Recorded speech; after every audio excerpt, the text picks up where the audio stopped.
Assalamualaikum warahmatullahi wabarakatuh. Selamat pagi, perkenalkan nama saya Apoteker Wulan Kartika Sari, Magister Sains. Saya adalah salah satu dosen tetap di Sekolah Tinggi Ilmu Farmasi Yayasan Farmasi Semarang. Sebagai salah satu syarat mengikuti Sepdosmart di tahun 2022, saya akan menjelaskan mengenai pernyataan diri dosen dalam unjuk kerja Tridharma Perguruan Tinggi atau PDD UKTPT di bidang pengajaran. Saya bekerja di Stifar Yayasan Farmasi Semarang sejak 3 Agustus 2015. Adapun mata kuliah yang saya ampu diantaranya di Prodi S1 Farmasi adalah Manajemen Farmasi, Farmasetika Dasar, Praktikum Farmasetika Dasar, Praktikum Teknologi Sediaan Bahan Alam, Praktikum Farmasi Fisika, Praktikum Formulasi dan Teknologi Sediaan Padat, Praktikum Formulasi dan Teknologi Sediaan Cair Semi Padat. Sedangkan di Prodi D3 Farmasi, saya mengampu mata kuliah diantaranya adalah Praktikum Farmasetika 1, Praktikum Farmasetika 2, dan Praktikum Pemasaran Farmasi. Pada kesempatan ini, saya akan mendeskripsikan salah satu mata kuliah yang saya ampu, yaitu Manajemen Farmasi, dengan kode mata kuliah 41ABB6008 dengan bobot 2 SKS.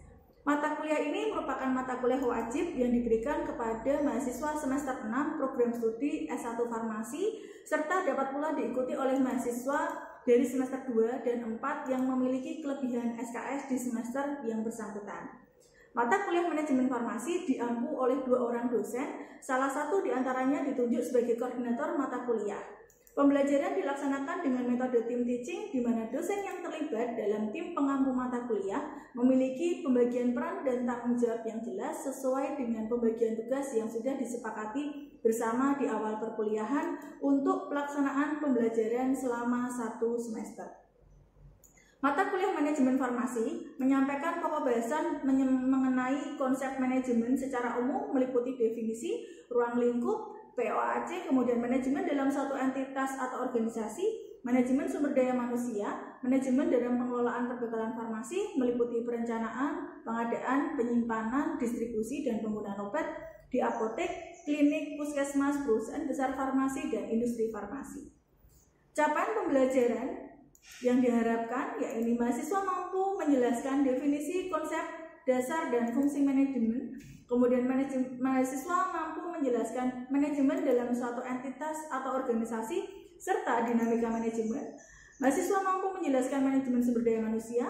Mahasiswa mampu menjelaskan pengawasan dan pengendalian perbekalan farmasi. Mahasiswa mampu menjelaskan pengelolaan perbekalan farmasi di apotek dan mampu menghitung harga pada faktur, harga beli, harga jual, margin, serta HPP. Mahasiswa mampu menjelaskan pengelolaan perbekalan farmasi di unit pelayanan kesehatan, yaitu klinik, puskesmas, industri, dan perusahaan besar farmasi, serta mahasiswa mampu menjelaskan pengawasan dan pelaporan obat secara manual dan elektronik di unit pelayanan kesehatan. Materi pembelajaran selama 1 semester dilaksanakan selama 16 kali pertemuan.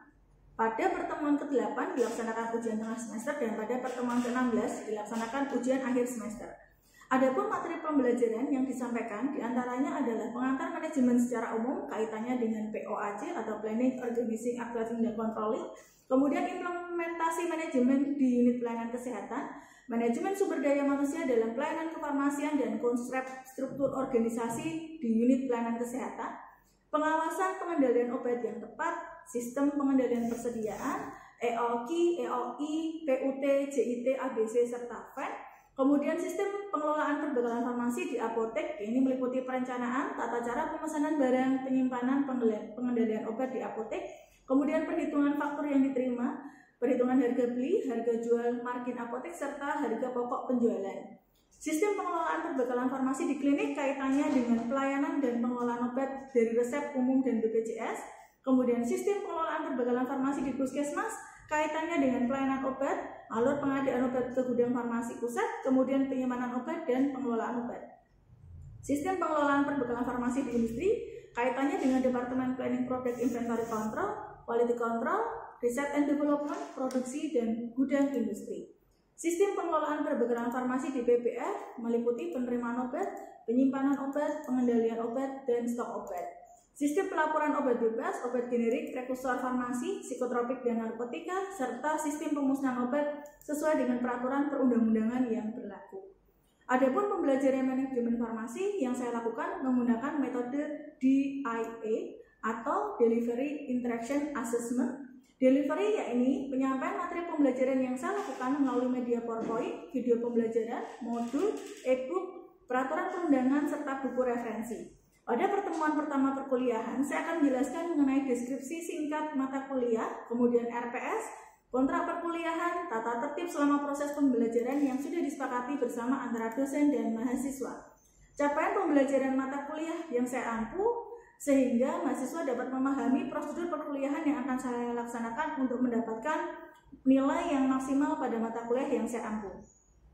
3 hari sebelum perkuliahan berlangsung, saya akan memberikan materi perkuliahan yang saya ampu melalui WA grup kelas, sehingga saya berharap mahasiswa bisa membaca materi yang akan saya sampaikan dan terjadi interaksi pada saat forum diskusi pembelajaran di kelas.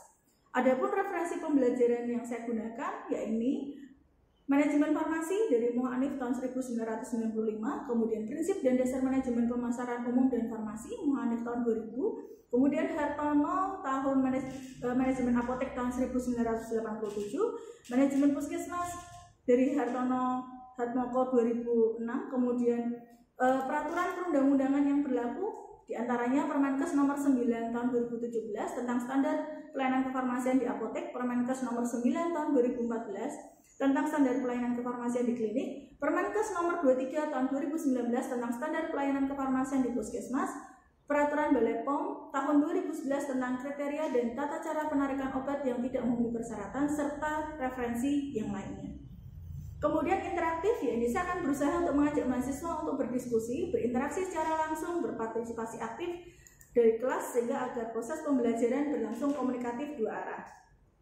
Proses perkuliahan yang saya lakukan di masa pandemi COVID-19 yang lalu secara daring menggunakan media Zoom, meeting, kemudian Google Meet. Ruang diskusi yang saya gunakan adalah Google Classroom atau WA Group Kelas Manajemen Farmasi sesuai dengan masing-masing kelas yang saya ampu. Proses pembelajaran di tahun akademik genap 2021-2022 saya laksanakan secara tatap muka sehingga saya dapat langsung berinteraksi dengan mahasiswa. Asesmen yakni saya akan memberikan penugasan kepada mahasiswa dalam bentuk kuis, bisa pretest, bisa post-test. Pada hari H saya menjelaskan materi perkuliahan, dapat saya berikan secara lisan atau secara online dengan menggunakan media Google Form. Kemudian bisa saya berikan penugasan secara mandiri atau kelompok dengan judul makalah yang berbeda-beda, dan saya akan meminta mahasiswa untuk mempresentasikan di kelas sesuai dengan jadwal yang sudah kita sepakati bersama. Adapun sistem penilaian mata kuliah berdasarkan penilaian acuan patokan atau PAP. Patokan yang dimaksud bertujuan agar mahasiswa mencapai atau menguasai seluruh materi 100%. Bila tidak mampu nanti akan dikategorikan atau diperhitungkan berapa persen dari 100% tersebut. Adapun breakdown dari aspek penilaian tersebut diantaranya adalah pemahaman. Unsur penilaiannya meliputi tugas terstruktur 10%, ulangan harian, pretest, post-test 10%, ulangan tengah semester, ujian tengah semester 30%, ujian akhir semester 40%, kemudian soft skill, unsur penilaiannya yakni meliputi kreativitas dalam diskusi, kedisiplinan pengumpulan tugas, presentasi, partisipasi, dan keaktifan mahasiswa di kelas 10%, sehingga total jumlah keseluruhan adalah 100%. Adapun nilai akhir, yakni berdasarkan dari ulangan harian 1 kali, kemudian tugas dengan dibobot 2 kali, UTS 3 kali, UAS 4 kali, kemudian dibagi dengan 10 dari jumlah total pembaginya.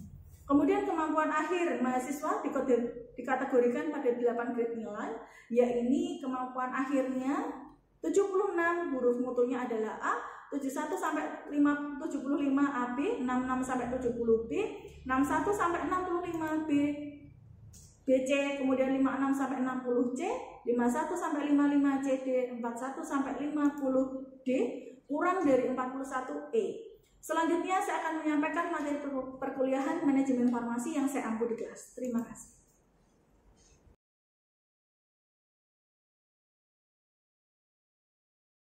Ya, selamat siang semuanya. Assalamualaikum warahmatullahi wabarakatuh. Waalaikumsalam warahmatullahi wabarakatuh. Semua dalam kondisi sehat? Sudah siap untuk mengikuti perkuliahan saya pada siang hari ini? Oke, hari ini saya akan memaparkan materi yang kelanjutan dari materi yang sudah saya sampaikan di minggu yang lalu, yaitu mengenai pengelolaan obat di apotek. Ya, Sudah ada di sini yang mungkin bekerja di apotek? Belum. Ya, jadi kelanjutan dari materi yang sebelumnya, mungkin di sini saya akan menyampaikan dulu untuk capaian pembelajaran. Ya, kenapa sih harus ada mata kuliah manajemen farmasi? Setidaknya capaian pembelajaran yang saya harapkan ke depan kalian mahasiswa mampu mengelola perbekalan farmasi di unit pelayanan kesehatan, ya, bisa apotek, bisa klinik, bisa perusahaan besar farmasi, bisa industri farmasi, ataupun bisa jadi di rumah sakit. Kemudian untuk kemampuan akhir yang saya harapkan untuk mata kuliah ini, yang pertama adalah mahasiswa mampu menjelaskan dan membandingkan pengelolaan perbekalan farmasi di unit pelayanan kesehatan. Yang kedua, mahasiswa mampu mendiskusikan pengelolaan obat yang tepat di unit pelayanan kesehatan. Dan yang ketiga, mahasiswa mampu menghitung laba, ya, harga jual, harga beli, serta faktur pembelian. Ya, apa itu faktur pembelian? Nanti saya jelaskan. Yang keempat, mahasiswa mampu mengkategorikan, ya, mengkategorikan penyimpan obat dengan tepat sesuai dengan peraturan perundang-undangan yang berlaku. Dan yang kelima, mahasiswa mampu melakukan pengawasan dan membuat pelaporan obat di unit pelayanan kesehatan. Jadi selain bisa mengelola, kalian juga bisa menyimpan, harus bisa melaporkan. Yaitu hasil dari evaluasi yang nantinya kalian dapatkan untuk mata kuliah ini. Kemudian untuk tata tertib perkuliahan, jadi selama perkuliahan saya sampaikan tata tertibnya, ya. Kita pahami bersama, kita diskusi dan sepakati bersama bahwa yang pertama mahasiswa mengikuti perkuliahan secara luring tatap muka, jadi kalian harus hadir di sini, duduk mendengarkan saya, kemudian kita berdiskusi secara langsung. Yang kedua adalah mahasiswa yang tidak bisa hadir saat perkuliahan, bisa kalian izin, ya, silahkan informasikan kepada dosen pembimbing dan sertakan surat keterangan dokter atau surat keterangan dari orang tua kalian atau wali kalian, ya, jangan hilang. Kemudian yang ketiga, penilaian mata kuliah manajemen farmasi, ya, nantinya akan dihitung dari nilai penugasan, ya. Kemudian yang kedua nilai UTS, kemudian nilai UAS, kemudian standar nilainya ini, ya, ini standar nilainya, ya. Nanti nilai akhirnya kami hitung berdasarkan 1 kali dari nilai harga, 2 kali penugasan, 3 kali UTS, 4 kali UAS dibagi 10. Jadi ini perhitungan untuk nilai akhir kalian. Nah, kalau udah dapat nilai akhir, nanti grade untuk range nilainya ada 8, bisa A, B, C, D, B, C, dan sebagainya. Itu ya. Sekarang kita mulai untuk materi kita. Yang pertama adalah mengenai apotek, ya. Menurut Permenkes Republik Indonesia nomor 9 tahun 2017, yang dimaksud apotek adalah sarana pelayanan kefarmasian tempat dilakukannya pekerjaan kefarmasian oleh apoteker. Jadi apotek itu adalah sarana pelayanan kefarmasiannya. Sedangkan fasilitas kefarmasian adalah sarana yang digunakan untuk melakukan pekerjaan kefarmasian. Ya, di sini ada juga yang sebagai penanggung jawab, yaitu adalah seorang apoteker. Kemudian dibantu oleh tenaga teknis kefarmasian. Tenaga teknis kefarmasian di sini bisa lulusan dari ahli media farmasi atau analis farmasi. Kemudian yang dimaksud dengan pekerjaan kefarmasian, nah, jadi ketika kita melaksanakan pekerjaan kefarmasian di apotek, kita sebutnya itu pembuatan, kita sebut dengan pekerjaan kefarmasian. Yang dimaksud pekerjaan kefarmasian adalah pembuatan, ya, tidak hanya di apotek ini, di sarana pelayanan kesehatan, kita sebut dengan pekerjaan kefarmasian. Pembuatan termasuk pengendalian mutu sediaan farmasi, ya, pengamanan pengadaan, penyimpanan, pendistribusian atau penyaluran obat, pengelolaan obat, pelayanan obat atas resep dokter, pelayanan informasi obat serta pengembangan obat, bahan obat dan obat tradisional. Itu yang dimaksud dengan pekerjaan kefarmasian. Jadi ranah pekerjaan kefarmasian ini sangat luas, ya. Kemudian, nah ini kira-kira personel apotek, ya, personel apotek itu terdiri dari siapa saja ini kira-kira? Mungkin yang sudah pernah ke apotek, ya, siapa namanya? Nama Ahmad Asyawiya, NIM 002. Untuk personel apotek ada apoteker penanggung jawab, ada apoteker pendamping, apoteker pengganti, dan tenaga teknis kefarmasian. Oke, terima kasih Mas Aski untuk jawabannya. Jadi personel apotek, ya, itu terdiri dari apoteker pengelola apotek, ya, atau kita sebut dengan APA. Kemudian ada juga apoteker pendamping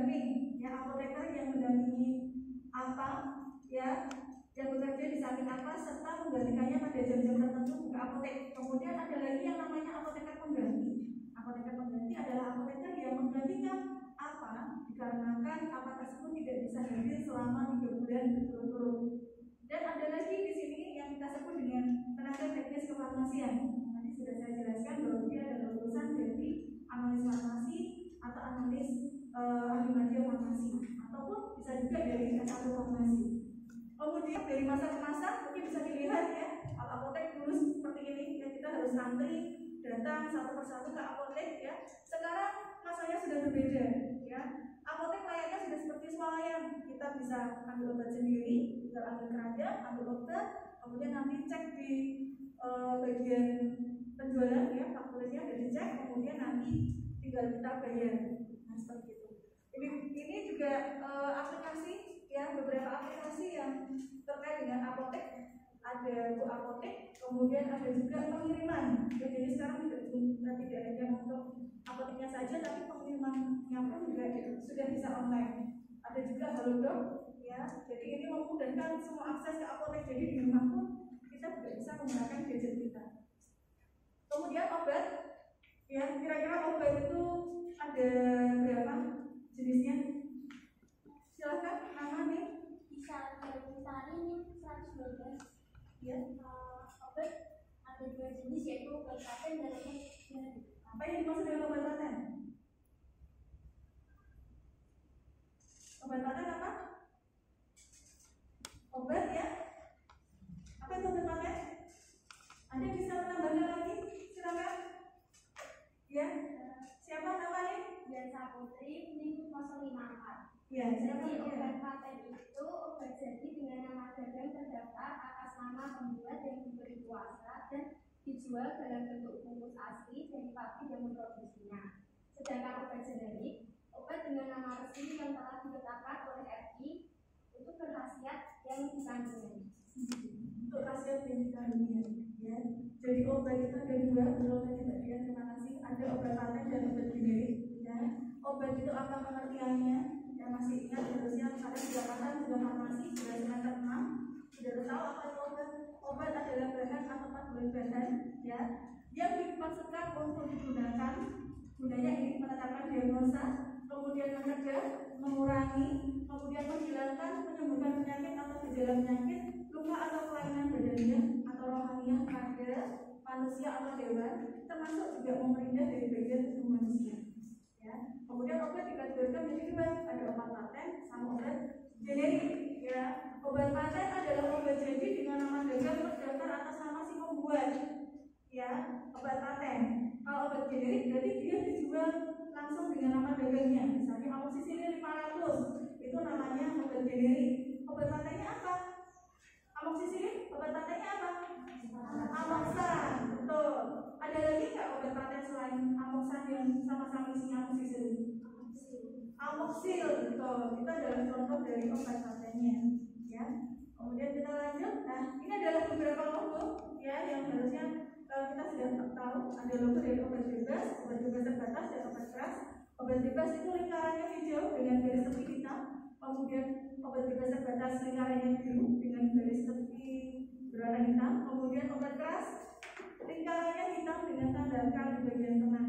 Nah, mungkin di sini ada yang bisa mencontohkan contoh obat bebas terbatas dan obat keras yang sudah ada di peredaran. Ada yang bisa mencontohkan contoh obat bebas terbatas dan obat keras? Logonya biru, hijau, dan merah. Ya, silakan nama nih. Nama Anjana Sofiatun NIM 049. Untuk obat bebas itu contohnya paracetamol. Kemudian obat bebas terbatas itu contohnya CTM. Kemudian untuk obat keras itu contohnya methylprednisolone. Ya, terima kasih. Ya betul ya. Jadi obat bebas itu tadi contohnya apa tadi? Paracetamol. Paracetamol diingat logonya hijau dan sebagainya warna hitam. Kemudian untuk birunya apa? CTN. Kemudian penyampaiannya? Oke, kita lanjut ke manajemen. Jadi tadi kalau kita sudah pemaparan di awal mengenai apotek, sekarang kita lanjut ya, manajemen apotek. Yang dimaksud dengan manajemen apotek adalah manajemen farmasi yang diterapkan di apotek. ya, sebesar apapun apotek itu harus ada beberapa manajemen yang harus ada atau tertuang di dalam apotek. Setidaknya terdiri dari 6, ya. Ada manajemen keuangan, manajemen pembelian, manajemen penjualan, kemudian manajemen persediaan barang, manajemen pemasaran, dan manajemen khusus. Ya, yang dimaksud dengan manajemen keuangan yaitu berkaitan dengan keluar masuknya uang, ya, pembukuan keluar masuknya uang, bisa penerimaan, pengeluaran atau perhitungan makroekonominya. Kemudian manajemen pembelian, nah kalau pembelian itu berkaitan dengan modal, ya, kemudian obat yang keluar masuk, info. Kemudian kalau manajemen penjualan itu terkait dengan penjualan atau pembayaran secara tunai, kredit atau konsinyasi. Konsinyasi itu apa? Penjualan secara tunai. Tunai itu berarti kita bayar langsung. Kalau kredit berarti, iya betul. Kredit itu berarti ada tempo waktu pembayaran. Kita beli tanggal berapa, dibayarnya berapa hari setelahnya. Kalau konsinyasi, ada yang tahu? Penjualan secara konsinyasi atau sering kita sebut dengan titip jual. Konsinyasi apa? Ya betul. Konsinyasi itu barang-barang yang habis dulu baru kita bayar. Itu namanya konsinyasi. Ya. Terima kasih. Kemudian ada lagi manajemen persediaan. Di sini kaitannya dengan pengelolaan obat di gudang, ya, persediaan arus barang. Kemudian berhubungan dengan manajemen pembelian juga. Sedangkan manajemen pemasaran yang dimaksud di sini adalah bagaimana kita meraih pangsa pasar sebanyak-banyaknya. Misalnya dengan kita menjual obat di apotek dengan menggunakan margin yang tidak terlalu tinggi. Kita menyediakan obat-obat yang lengkap di apotek. Itu adalah salah satu trik dari kita. Atau mungkin kita menyediakan kirim gratis untuk jarak berapa kilometer dari apotek. Nah, itu mungkin juga bisa membantu meningkatkan omset apotek. Kemudian manajemen khusus. Nah ini manajemen khusus yang diterapkan di apotek sesuai dengan kekasannya. Misalnya pengelolaan ketua apotek dilengkapi dengan lab klinik, misalnya ada labnya. Kemudian ada juga yang apotek seperti suaranya. Kemudian ada apotek yang bekerja sama dengan balai pengobatan, misalnya seperti klinik BPJS. Ya ada ya apotek yang bekerja sama dengan klinik BPJS. Kemudian ini adalah alur dari manajemen logistik obat. Yang kira-kira gambarannya seperti ini. Ada perencanaan, kemudian pembelian, penerimaan, penyimpanan, penyerahan resep, pemusnahan obat dan resep. Jadi obat dan resep itu harus dimusnahkan, kemudian pencatatan dan pelaporan. Nah ini adalah alur manajemen logistik obat yang harus ada di apotek. Ya, kurang lebihnya seperti ini. Yang pertama perencanaan. Ya, jadi perencanaan itu kita harus mengetahui kira-kira obat apa saja yang harus atau akan kita beli.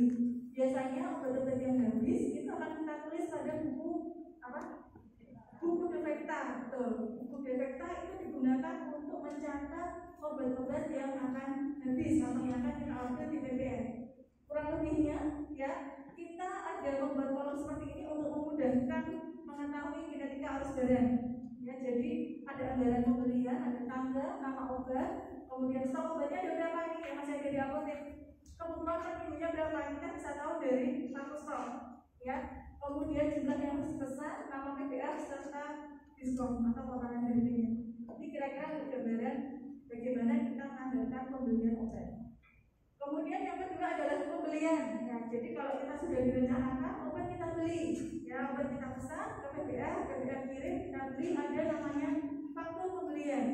Ya, faktur pembelian itulah nanti yang dicatat di buku pembelian. Nah, buku pembelian ini kolomnya seperti ini. Ada tanggal barang data, ada tanggal faktur, nama PPA, nomor faktur, kemudian nama obat, jumlah ED, yes, harus tertulis, kemudian harga satuan plus PPN sama keterangan semuanya berapa. Buku pembelian ini akan memudahkan kita untuk penelusuran obat ketika kita akan mengembalikan aparatur ke PPR karena satu dan lain-lain. Ya. Nah, ini adalah contoh dari faktur, ya, contoh dari faktur yang kita terima di apotek. Faktur itu memuat dari nama apotek, kemudian di sini tertulis faktur penjualan. Kalau faktur pembelian tertulisnya faktur pembelian. Kemudian ada tangga, kemudian di sini ada tertera nama apotek yang dituju. Jadi kalau kalian menerima faktur itu bukan untuk apotek kalian, jangan diterima. Ya, jangan ditandatangani karena itu bukan punya kalian. Kemudian nomor nama obat, nah ini batch, ya. Batch itu harus kita sesuaikan dengan barang yang kita pesan. Ketika kita menerima, kita kita melakukan pengecekan nama barangnya apa, kekuatan sediaannya apa, nomor batch. Kita cek nomor batch dari masing-masing mobilnya. Kita lihat nomor batchnya berapa. Contoh cocokkan dengan yang tertera di faktur. Ya, kemudian jumlahnya berapa, diskonnya berapa, harga satuan dan sebagainya. Ya, kemudian yang terakhir ada PPN. PPN kepanjangan dari apa? PPN kepanjangan dari, ayo PPN kepanjangan dari siapa? Kalian kan sering, ya kan, keselamanya, kemudian berbelanja, ada PPN 10%, pertambahan. Betul, PPN adalah pajak pertambahan nilai, ya. Pada faktur PPN itu bisa masuk ke dalam, ya, ke dalam perhitungan ini atau di luar faktur, ya. Nah, ini adalah contoh PPN yang ada di dalam faktur, tertulis di sini PPN 10%, ya. Ada juga PPN yang include ke dalam faktur. Nah, kalau ini include di dalam faktur, jadi PPN-nya sudah tidak lagi muncul di total harga yang ada di luar. Jadi sudah include PPN. Nah, ini seperti ini, berarti dia sudah include. Di sini keterangannya PPN-nya sudah tidak ada. Jadi harga jual itu sudah termasuk dengan PPN 10%. Seorang apoteker di apotek memesan acyclovir 1 box isinya 30. Kalau tadi dalam satuan tablet, sekarang dalam satuan pieces, ya. 1 box isi 30, harganya adalah 150.000 per box. Harga sudah termasuk PPN 10%. Acyclovir dijual di apotek dengan harganya adalah 5.900. Jadi diketahui ini harga jualnya adalah 5.900. Yang diminta adalah berapakah margin apotek untuk penjualan acyclovir. Marginnya berapa? Berarti kita hitung margin, kita hitung laba. Labanya berapa? Ya, silakan nama tim. Maulina ini 086, margin apoteknya 18%. Ya, coba Maulina 18 dapat dari mana Maulina? Jadi dicari dulu harga per pieces acyclovirnya dari 150.000 dibagi 30, hasilnya 5.000. Terus nyari laba bersihnya 5.900 dikurangi 5.000, hasilnya 900. Margin apoteknya itu ngitungnya dari 900 per 5.000 dikali 100%. Betul ya, 18% ya. Terima kasih Maulina. Ya. Oke, sekarang kita lanjut ke pertanyaan berikutnya.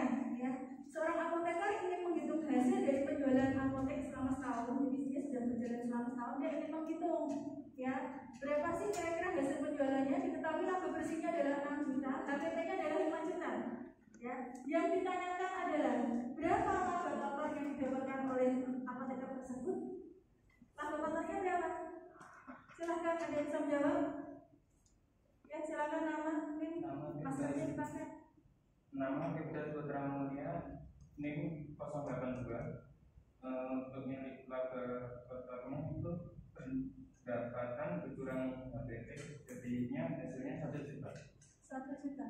Betul kan? Hasilnya 1 juta, betul? Ya, laba kotor. Ya, ini yang pengertian laba kotor ya. Laba kotor kita peroleh dari pendapatan dikurangi dengan HPT. Pendapatan adalah hasil atau laba dari penjualan, ya. Kemudian HPT adalah biaya produksi yang dikeluarkannya itu berapa? Nanti kita kurangi 6 juta, kurangi 5 juta, jadi kita dapat HPT-nya adalah 1 juta. Oke, terima kasih. Kira-kira itu saja yang saya sampaikan untuk perkuliahan saya pada siang hari ini. Terima kasih untuk partisipasi aktifnya. Semoga kalian tetap sehat dan semangat. Terima kasih ya. Wassalamualaikum warahmatullahi wabarakatuh.